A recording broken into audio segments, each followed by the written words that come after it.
જસદણમાં speed બ્રેકરના વિવાદમાં લોહીની નદીઓ વહી માથાભારે શખ્સોનો આતંક, યુવાનના માથામાં 10 ટાંકા.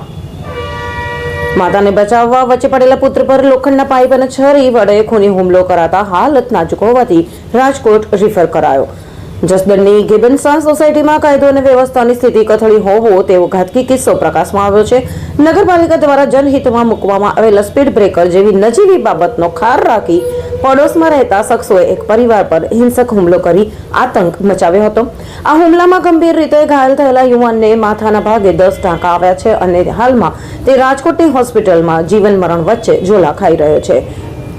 ઘટનાની વિગત મુજબ ફરિયાદી અફઝલભાઈ મીઠાણી જ્યારે રાત્રે નોકરીએથી પરત ફર્યા ત્યારે પડોશમાં રહેતા સિરાજ હારૂન ડાયાતર, રાહિલ આસિફ ડાયાતર અને હાજી આસિફ ડાયાતરે પૂર્વ આયોજિત કાવતરું રચી તેમના પર હુમલો કર્યો હતો.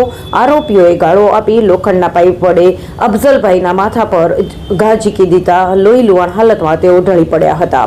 જ્યારે આરોપીઓ અફઝલભાઈની માતાને નિશાન બનાવી રહ્યા હતા ત્યારે પુત્ર તરીકેની ફરજ બજાવવા તેમણે માતાને બચાવવા વચ્ચે પડેલા અફઝલભાઈ પર પણ આરોપીઓએ વધુ હિંસક બન્યા અને આરોપીઓએ હથિયારબંધીના જાહેરનામાના ધજાગરા ઉડાવી ધોકા અને છરી જેવા જીવલેણ હથિયારો સાથે આખા વિસ્તારમાં ભયનું વાતાવરણ ઊભું કર્યું હતું અને જાનથી મારી નાખવાની ધમકીઓ પણ આપી હતી. રિપોર્ટ કરसन बामटा, आटकोट, जसदण. हम दिखाएंगे सच्चाई की खबर. चैनल को लाइक कीजिए, सब्सक्राइब कीजिए और हमारे साथ जुड़े रहिए.